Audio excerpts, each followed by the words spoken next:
Հարգելի Արարատանվելի, հարգելի գործընկերներ, նախև առաջ ցանկանում եմ կրկին հայ բարեկամներին շնորհակալություն հայտնել ջերմ ընդունելության, հյուրընկալության համար։ Մեր բանակցությունները տեղի են ունենում նախագահ Պուտինի եւ վարչապետ Փաշինյանի պայմանավորվածություններին համահունչ, որոնք նախորդ տարվա աշնանը եղան։ Նրանք պայմանավորվեցին այդ ժամանակ վերականգնել բոլոր ուղղություններով կոնտակտների ռիթմը եւ արտգործնախարարությունները մեր առաջնորդների այս պարների հունվարյան հանդիպման եւ այս այցի ընթացքում տեղի են ունենել խորհրդակցություններ մեր տեղակալների մակարդակում, որոնք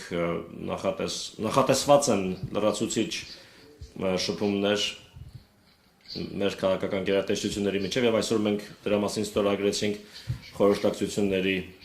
պլանը։ Կրկին մեր հայ բարեկամներին եւ անձամբ վարչապետ Նիկոլ Վովայի Փաշինյանին ուզում եմ շնորհակալություն հայտնել բարձրագույն մակարդակով Մոսկվայում հաղթանակի օրվա արդիվ կազմակերպված միջոցառումներին մասնակցելու համար եւ այն բանի համար, որ Հայաստանում, ինչպես եւ Ռուսաստանի Դաշնությունում հարգում եւ պահպանում են մեծ հաղթանակի հիշատակը։ Այստեղ անմահ գնդի երթ տեղի ունեցավ, տասնյակ այլ միջոցառումներ եղան, որոնք ներառեցին թեմատիկ համերգներ նվիրված հաղթանակի տարեդարձին։ Մենք այսօր այցը սկսեցինք Մայր Հայաստան հուշարձանում ծաղկեպսակ դնելով անմար կրակի մոտ եւ այս հանգամանքը կրկին վերահաստատում է մեր հավատարմությունը ազատության, անկախության եւ խաղաղության արժեքներին մեր հերոսական նախնիների ջանքերի շնորհիվ դա հնարավոր եղավ։ Մենք բարձրագույն մակարդակով ձեռք բերված պայմանավորվածություններին անդրադարձանք, ներառյալ այնպիսի ուղղություններ, ինչպիսիք են առաջին հերթին առևտրատնտեսական համագործակցությունը, անվտանգության հարցերով համագործակցությունը եւ փոխադարձ դիվանագիտական երկուստեք դիվանագիտական ներկայացուցչության ընդլայնում, այդ թվում կապանում գլխավոր հյուպատոսության բացում այդ ուղղությամբ աշխատանքը տարվում է։ Մենք շահագրգռված ենք նաեւ քաղաքների միջև, համայնքների միջև եւ Ռուսաստանի շրջանների եւ Հայաստանի մարզերի միջև եղբայրական կապերի խորացմամբ, ինչպես Սամվելին ասաց, մենք պատրաստում ենք տարածաշրջանային ժողով, որը լրացուցիչ կամրապնդի այն նյութական հիմքը, որն ընկած է մեր գործընկերային ռազմավարական գործընկերության հարաբերությունների վրա։ Այս ուղղությամբ ջանքերի շնորհիվ մենք ռեկորդային ցուցանիշներ ենք արձանագրել առևտրաշրջանառության, անցյալ տարի այն հասել է տպավորիչ արդյունքների, առևտրաշրջանառության ծավալը 1.6 միլիարդ է հասել, դա այսօր Հայաստանի արտաքին առևտրաշրջանառության 1/3-ից ավելին է եւ Ռուսաստանը մնում է առևտրաներդրումային առաջին գործընկերը Հայաստանի Հանրապետության համար։ Ընդգծեցինք հատկապես, որ երկկողմ առևտրի 96%-ն իրականացվում է ազգային արժույթներով, ռուբլիով եւ դրամով։ Ռուսական տնտեսական օպերատորները ավանդաբար հանդես են գալիս որպես կարևոր հարկատուներ եւ գործատուներ Հայաստանում, իրականացնում են սոցիալապես նշանակալից ծրագրեր։ Մենք ողջունեցինք Հայաստանի իշխանությունների ջանքերը ուղղված ռուսական գործարար շրջանակների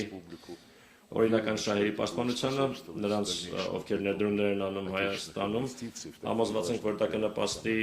Հայաստանի տնտեսության համար կարևոր ոլորտներում լրացուցիչ ներդրումների ներգրավմանը, այնպիսի ոլորտներում, ինչպիսիք են տնտեսությունը, էներգետիկան, լեռնահանգստիաբերությունը, տրանսպորտը, լոգիստիկան։ Բարձր են գնահատում ռուս-հայկական միջգերատեսչական հանձնաժողովի գործունեությունը, որը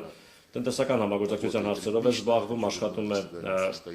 ռիթմիկ տեմպով, վերջին հանդիպումը եղավ Մոսկվայում 2024-ի դեկտեմբերին եւ ուրախ ենք, որ թափ է հավաքում ռուս-հայկական գործարար խորհուրդը, որտեղ միավորված են մեր երկրների տասնյակ ընկերություններ։ Նշեցինք նաեւ, որ գործարար առաքելությունները Ռուսաստանի շրջաններից ցանկալի է, որ բարբերաբար շարունակեն այցելել Հայաստանի Հանրապետություն։ Խորացնում ենք նաև կապերը, խորանում են կապերը օրենսդիր մարմինների միջև, ինչպես տեղեկացրեց մեր գործընկերը Արարատ Սամվելին պատրաստվում է Դաշնային խորհրդի նախագահի այցը Հայաստանի Հանրապետություն եւ աշխատում է բավական ակտիվ գործում է երկկողմ միջխորհրդարանական հանձնաժողովը, համագործակցության հանձնաժողովը։ Մենք կարծիքներ փոխանակեցինք ընդհանուր մեր ինտեգրացիոն միավորումների ուղղությամբ համագործակցության մասին, առաջին հերթին եվրասիական տնտեսական միության շրջանակում մեր գնահատականները համընկնում են Եվրազեսում մասնակցությունը լրացուցիչ գրավական է տնտեսության կայուն զարգացման համար, բարեկեցության մակարդակի բարձրացման համար, մեր քաղաքացիների համար։ Մենք նաև խոսեցինք անվտանգության ոլորտում համագործակցության մասին, մենք դաշնակիցներ ենք, այս տարիանում է Հայաստանում ռուսական ռազմական բազայի ստեղծման 30-ամյակը, այն կարևոր բաղադրիչ է երկրի անվտանգության շահերի երաշխավորման համար։ Մենք կողմ ենք սերտ շփումներին, մեր զինվորականների միջև սերտ շփումներին, իրավապահ մարմինների միջև սերտ շփումներին, անվտանգության ծառայությունների միջև։ Այդ ամենը պետք է հիմնվի այն հարուստ փորձի վրա, որը կուտակվել է նախկին տարիներին եւ շահագրգռված ենք նաեւ Հայաստանի ակտիվ մասնակցությամբ Հավաքական անվտանգության պայմանագրի կազմակերպությանը։ Մենք խոսեցինք նաեւ այն մասին, որ աջակցվի զանգվածային լրատվամիջոցներում Ռուսաստանի եւ Հայաստանի իրադարձությունների օբյեկտիվ լուսաբանմանը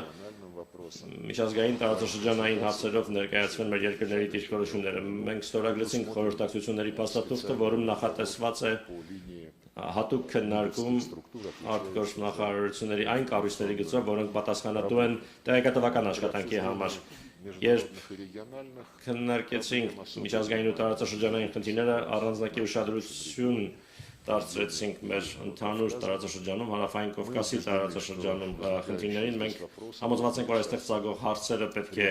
լուծվեն առաջին հերթին այստեղ գտնվող երկրների եւ մերձակա հարևանների կողմից, որովհետեւ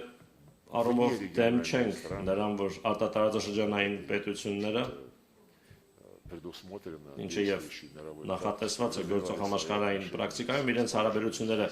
զարգացնեն այստեղ տեղակայված, այստեղ գտնվող երկրների հետ, այն նկատմամբ, որ նման համագործակցությունը ուղղված չլինի ընդդեմ կամ ուղղված չլինի տարածաշրջանում լարվածության ստեղծմանը կամ այստեղ գտնվող երկրների շահերի արհամարմանը աշխարհքաղաքական խաղերի համար, որը որևէ լավ բանի չի հանգեցրել։ Ուստի մեր դիրքորոշումը հետևյալն է, բաց ենք համագործակցելու բոլոր նրանց հետ, ովքեր պատրաստ են դա անել ազնվորեն, առանց որևէ թաքցված օրակարգերի։